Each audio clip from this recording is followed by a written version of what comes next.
자, 안녕하십니까. 왕십리 고스트 인사드립니다. 자, 오늘은 2020년 9월 16일이고요. 이제 주식시장 마감한 그 현상을 잠시 분석을 하고 보고 드리는 시간을 가져볼까 합니다. 코스피 지수는 지금 보시는 것처럼 그 전날보다 마이너스 3.1%가 하락했습니다. 2400선이 다행히 깨지진 않았는데요. 전날보다 떨어진 게 조금 아쉽습니다. 코스닥 지수를 한번 볼까요? 네, 코스닥도 마찬가지로 이제 코스피처럼 떨어졌는데요. 코스피보다 조금 더 떨어진 치수를 보이고 있습니다.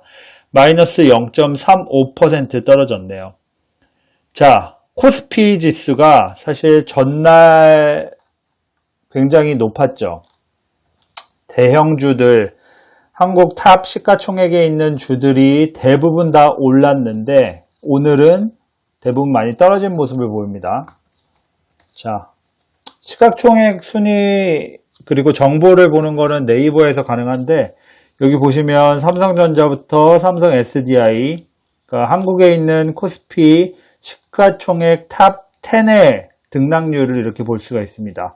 보시면 지금 삼성 바이오로직스, 셀트리온, 현대차 이외에 다 파란색 혹은 회색깔을 보이고 있습니다. 그만큼 사실 장이 좋지는 않아 보입니다. 이게 코스피 지수가 소폭 하락하면서 2430선으로 마감을 했는데 그 주요국 경제지표 호조 그리고 미국 기술주 반등 움직임에도 불구하고 기관이랑 외인의 쌍끌이 매도의 모습을 보였는데요. 이 때문에 약세를 보였습니다. 자, 우리나라 코스피가 그리고 코스닥이 사실 미국 시장과 디커플링 되어 있다고 보시는 분들이 많아요. 근데 아무래도 같은 이제 돈의 흐름이다 보니까 영향을 미칠 수밖에 없습니다. 최근에 미국에서 주요 현상으로 봐야 될 거는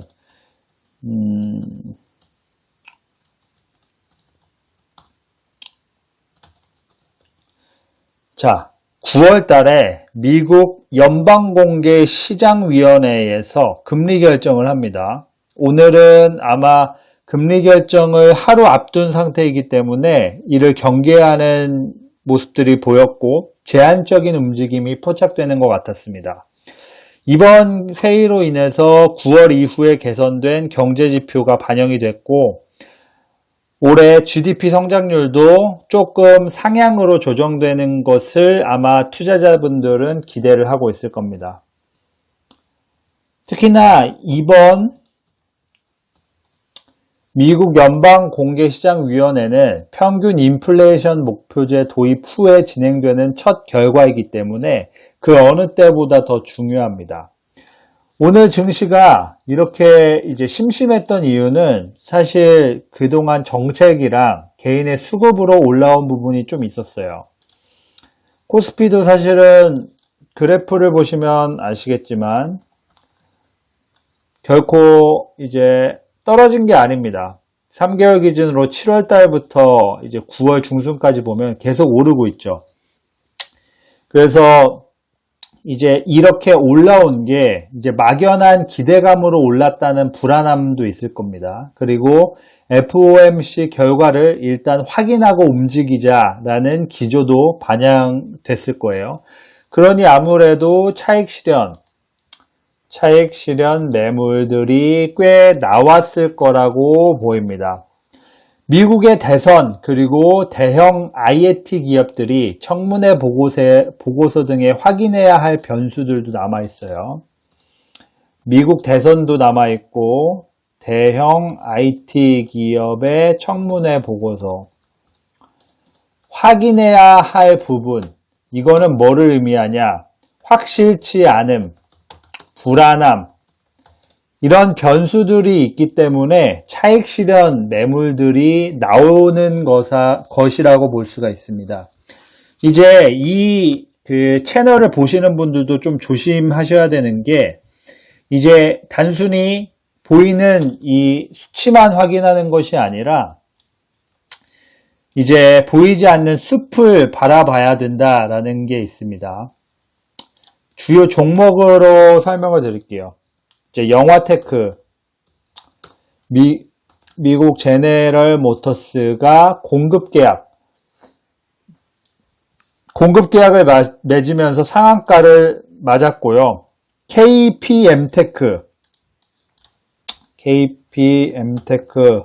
델콘, RF제약, 이제 투자한 미국 신약 개발 회사인 휴머니젠이 미국 나스닥으로부터 상장을 승인을 받았다는 소식이 있었어요. 그래서 크게 상승했습니다. 자, 그리고 세세하게 종목들을 한번 살펴보겠습니다. 이제 이인영 통일부 장관이 방문적 방문 소식이 있었죠. 그래서 대북 관련주들이 상승했고요. 이제 이거 통일부 장관 대북주 같은 경우에 통일부 장관이 취임한 이후 처음으로 판문점 방문하는 것이기 때문에 당연히 대북주가 상승을 할 수밖에 없습니다. 아마도 판문점에 방문을 하면 자유의 집, 그리고 군사장전위원회 회의실, 도보다리 등의 주요 시설을 아마 둘러볼 것 같습니다. 아마도 이제 현장에 있는 직원들 격려도 아마 있을 것 같습니다. 만약에 이제 장관이 뭐 어떤 공동선언문이라든지 뭐 어떤 대북 제안이 나오게 되면 대북주도 더 상승할 여력이 있습니다. 그리고 이제 현대차. 아마 다들 아시겠지만 이제 자동차 부분에 수소연료 전지 시스템이 처음으로 수출이 됐습니다. 그래서 현대차 이제 수소차 관련주로 상승했고요. 수소연료 전지 시스템이 뭐 넥소에도 탑재되고 굉장히 좋다고 합니다. 이동형 발전기도 제작될 것으로 전망이 된다고 하고요. 그 다음에 또 핫한 뉴스가 있죠. 원자력 발전소 해체. 자, 정부가 이거는 원전 해체 예산을 대폭 상향 추진했습니다. 그렇기 때문에 원전 해체 기술에 대해서 예타 조사도 들어갈 것으로 보이고요. R&D도 추진할 것 같습니다. 그래서 이제 원자력 발전소 해체 테마가 강세를 보이죠. 여기에는 종목으로 따지면 오르비텍, 우진 등이 있습니다. 그리고 이제 트럼프가 또 이제 언론 플레이를 합니다. 언론 플레이는 코로나 백신이고요. 코로나 백신이 이제 3주에서 4주 내에 나올 수 있다. 이런 얘기는 사실 뭐 괜히 이제 백신에 대한 기대감을 부풀리는 게 아닌가 싶긴 하지만 어쨌든 도널드 트럼프 대통령은 코로나 백신이 3주에서 4주 내에 사용 개시될 것이라고 전망된다고 밝혔습니다. 자, 그리고 또 다른 특징주가 있죠. 하나시스템. 하나시스템은 약 6,700억 원 규모의 전투체계 우선 협상자 대상 선정이 되었습니다. 그래서 급등을 했죠. 국방과학연구소 주관으로 구축함 전투체계도 개발 확보된다고 소식이 들려오고 있는데요. 추가 상승 여력이 있다라고 보여지는 게 보입니다. 그리고 제일기획 같은 경우에는 광고 시장 업황이 회복되고 있죠. 그래서 하반기 실적 개선 기대감이 상승 여력을 주고 있습니다. 이것도 추가 상승 여력이 있을 수가 있죠. 그리고 기아차는 사실 스팅어를 출시하면서 러시아에서도 관심이 굉장히 높다고 하고 상도 여러 가지 수상을 하고 있는 것 같습니다. 이제 전기차 사업 체제 전환이 되기 때문에 기대감의 상승이 되고 있는 것 같습니다. 이것도 역시나 추가 상승 여력이 있어 보입니다. 자, 그리고 마지막으로 이제 장중에 있었던 찌라시를 몇 개 설명을 해 드릴게요. 자, 미국이 한국에 푸시를 합니다. 이제 중국과의 갈등에 있어서 5G 장비를 사용하지 말라고 푸시를 하고 있는 것 같습니다. 전파 기지국 종목 살펴봐야 되겠고요.